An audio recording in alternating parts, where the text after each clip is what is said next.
I think that it is important to recognize that gender equality is a fundamental human right. And this is emphasized in several international and regional human rights instruments, including those associated with multilateral environmental agreements. For example, in Rio Principle 20, adopted by the UN Conference on Environment and Development in 1992, it states that women have a vital role in environmental management and development. And later on, actually the importance of gender equality and the need to empower women and girls are specifically recognized in Sustainable Development Goal number 5, adopted in 2015, that states that it is important to ensure that women fully and effectively participate and have equal opportunities for leadership.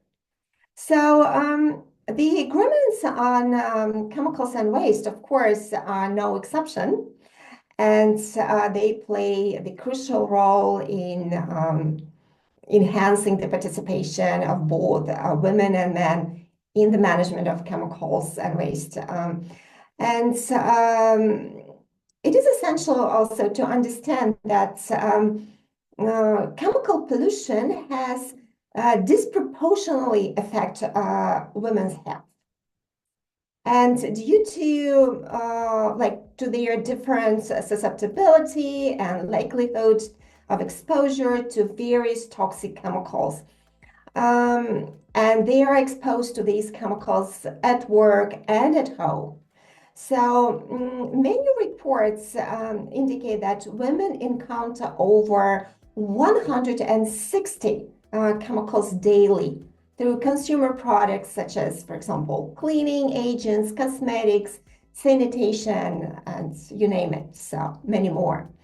So, and of course, we need to understand that women are the primary caregivers for children, and their health is vital to reducing child disability and child mortality. So, however, women cannot be empowered if hazardous chemicals compromise their well-being, and the gender equality cannot be achieved if exposure to harmful substances actually leads to women suffering from various diseases. So I think these are the reasons why we need to consider gender when we talk about chemicals and waste.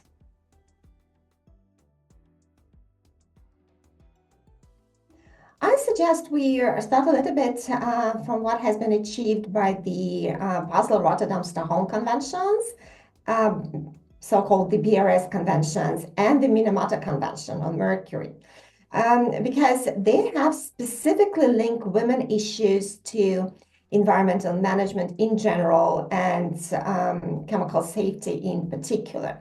And these conventions view gender mainstreaming in chemicals management as a much broader issue than simply including women in workshops or things like that.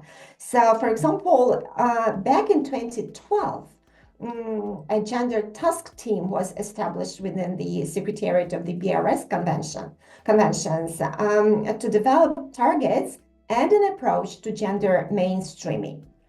And so the Conference of Parties to the BRS Conventions have considered gender issues related to the implementation of the conventions, particularly the impact of poor management of hazardous chemicals on vulnerable groups such as women and children. And the BRS Gender Action Plan was finalized in December 2013. And it is quite a comprehensive plan because it includes a vision, a list of expected goals, as well as monitoring and reporting plans. So quite a comprehensive document. And also, I think the same year or something like that, the BRS Secretariat developed a publication that is entitled Gender Heroes from Grassroots to Global Action. And that is quite an interesting publication because it includes stories describing women leaders in communities around the world and the work, women who work to protect the most vulnerable groups, including children, from harmful effects of certain chemicals and waste. For example, there is a story about an NGO from Kazakhstan, Green Women, and they conducted an awareness-raising campaign to inform mothers about toxic metals in toys that they make. This information is very important for mothers because they choose toys for their children. So with this information, they finally made informed choices when doing this. So that was a very interesting, and I should say successful campaign in Kazakhstan. So the first gender-specific decisions on gender mainstreaming were adopted in 2017 at the BRS Conference of Parties. And these decisions actually urged the Secretariat to continue its efforts on gender mainstreaming and recognized the work that is needed to ensure equal involvement of women in decision-making on chemicals and waste. And so this is about the BRS conventions, but also the Minamata Convention on Mercury has several parts in its text specifically addressing the needs of vulnerable populations, especially women and children.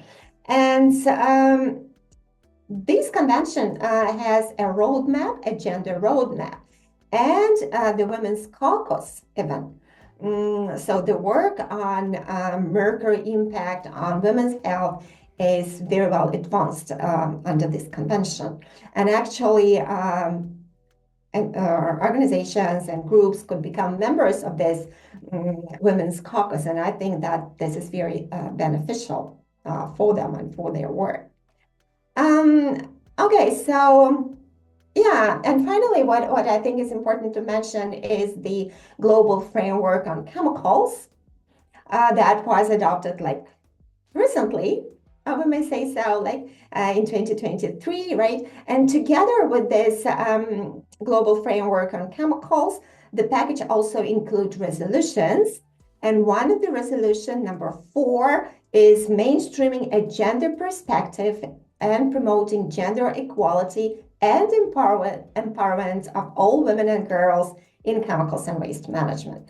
So this this resolution is like directly focused on including women in decision-making process, in supporting their work on the ground. So that's a very important resolution. And there is target 5 in the global framework on chemicals that talks specifically about the implementation of educational training, public awareness campaigns to empower women and provide them with knowledge and information they need. So this is what is going on under the conventions, and because they are countries which are parties to these conventions, right, and or signatories to the global framework on chemicals, they have to implement this meaningful targets and action plans into their national legislation and continue working on gender mainstreaming locally and nationally.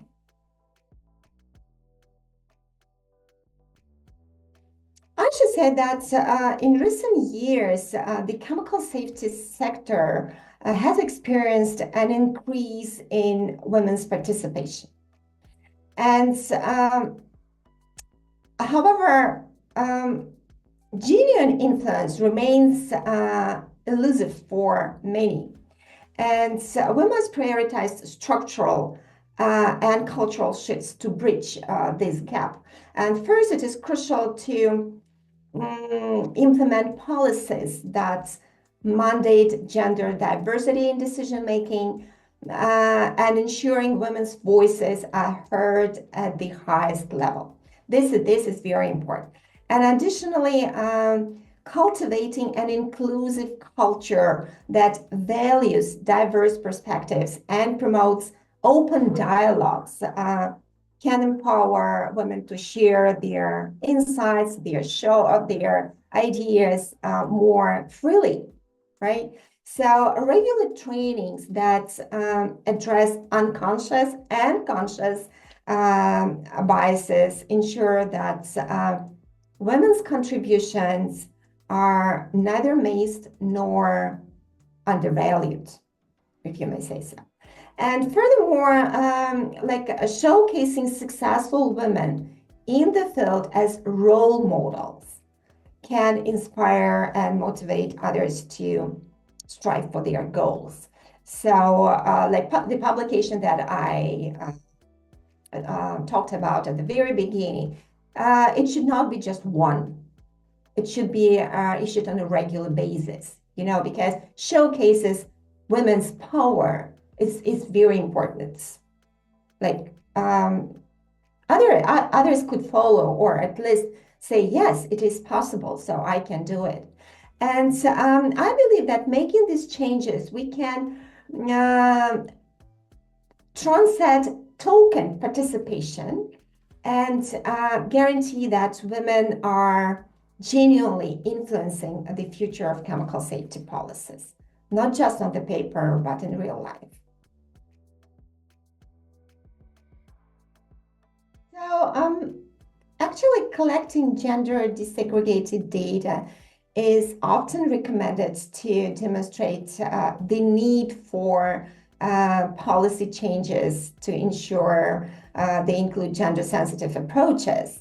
And it is important to understand that occupational health and safety risks for women are often underestimated because tests and standards are based on male population. And this is where gender disaggregated data is essential. And in many sectors, there is completely insufficient information about the substances to which women are exposed in the workplace, for example. And many workplaces lack adequate protective regulations, and additionally, women in the, for example, informal sectors are particularly vulnerable because they lack all the necessary protections completely. And you probably know that about the report that is called Exposure to Hazardous Chemicals at Work and Resulting Health Impacts, like a global review from the International Labor Organization. And this report is interesting for many reasons, but particularly because it includes a section on the role of gender in occupational exposure to chemicals, which features data on sectors with the prevalent female workers. And the report indicates that chemical exposure among female workers is dramatically increasing and is often underestimated, especially in the informal sector. So it is very well documented. But if we talk about what data needs to be collected, I think that first of all, exposure data. So information on how different genders are exposed to chemicals in various settings. So workplaces and homes. This is the first thing. The other set of data is health impact. So data on the health effects of chemical exposure on different genders, including reproductive health and chronic diseases. And then socioeconomic data, of course, information on how socioeconomic factors intersect with gender to influence chemical exposure and health outcomes. And finally, I think behavioral data is also important. That's data on gender-specific behaviors that affect chemical exposure, such as for example, household roles, different occupational tasks, and so on. So I think that just overall, gender disaggregated data helps design interventions targeting the specific needs and vulnerabilities of various partners. So that is why I think that collecting gender disaggregated data is very important, specifically in developing and transition countries where there is like a huge gap in everything like this. And when using these data, national policies can be strengthened to address the specific risks encountered by various genders. So it is not like collecting data to collect data, but it is actually using data to make a difference, to improve policies, and also to ensure that resources are directed towards the most affected groups, like improving the overall effectiveness and chemical management policies. So everything is very, very much connected, but with no data, we cannot properly improve the policies and ensure that resources are transferred to the right target group. So data is very important.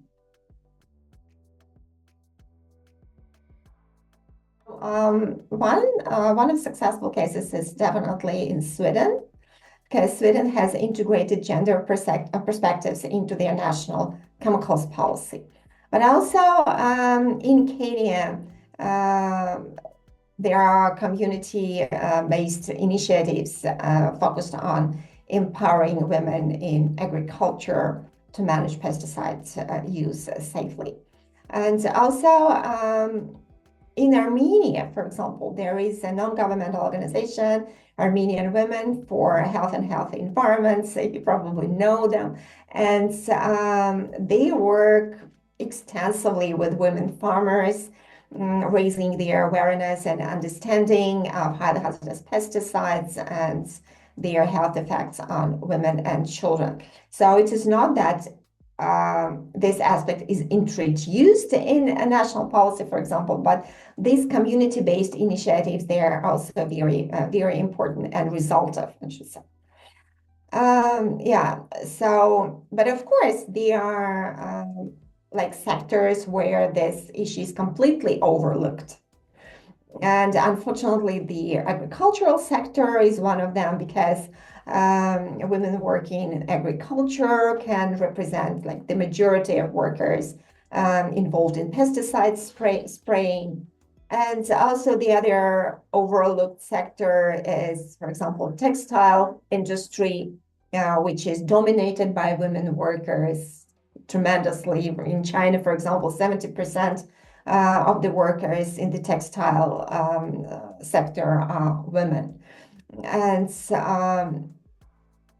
these women are often low-skilled and low-educated, and they are scared of losing their job, their position. So they try to bear this workload. They try to skip this health effects as much as they could.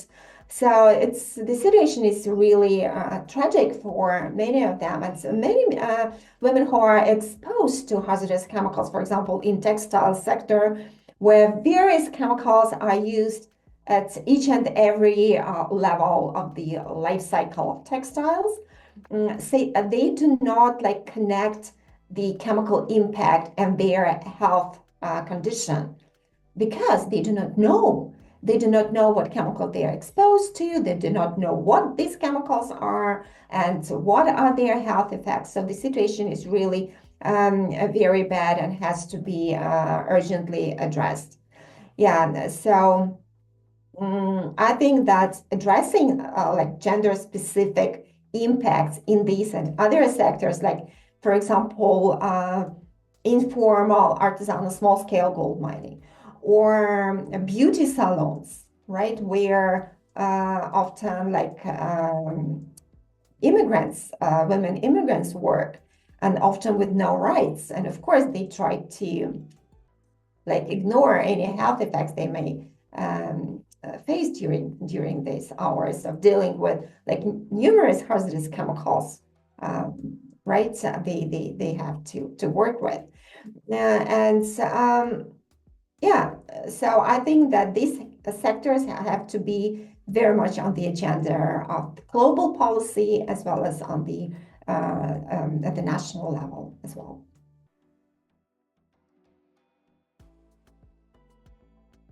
I think that national policymakers must understand that the chemical exposure and waste management practices affect men and women differently. And that is why we need a gender responsive approach. That's very important.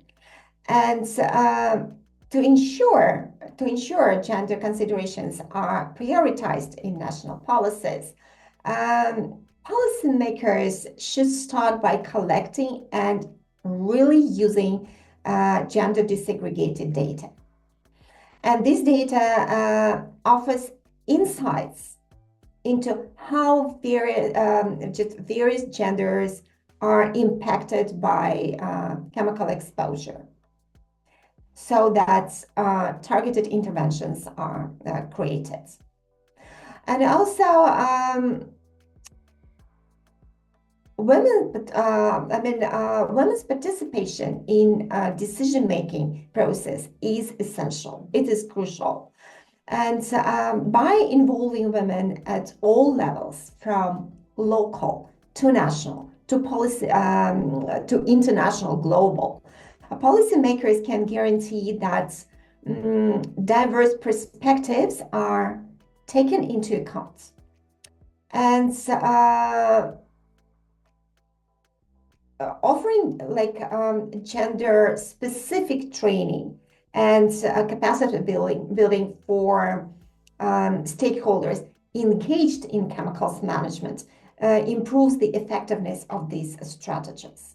So like activities targeting women specifically are very important, I think. So regarding the civil society organizations and women's group, they play a strategic role in actually shaping national approaches to chemical governance.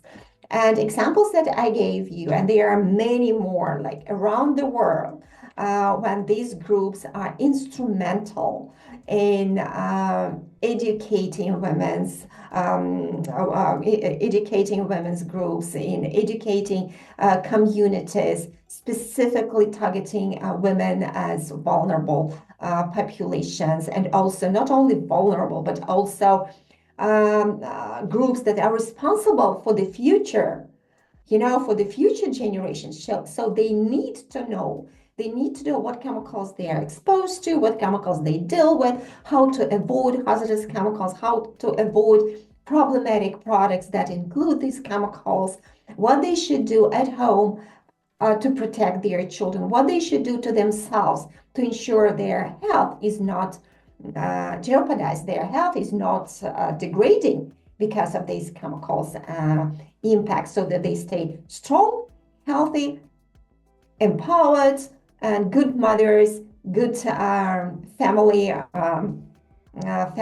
leaders in all this. And civil society organizations really play instrumental role in all this work.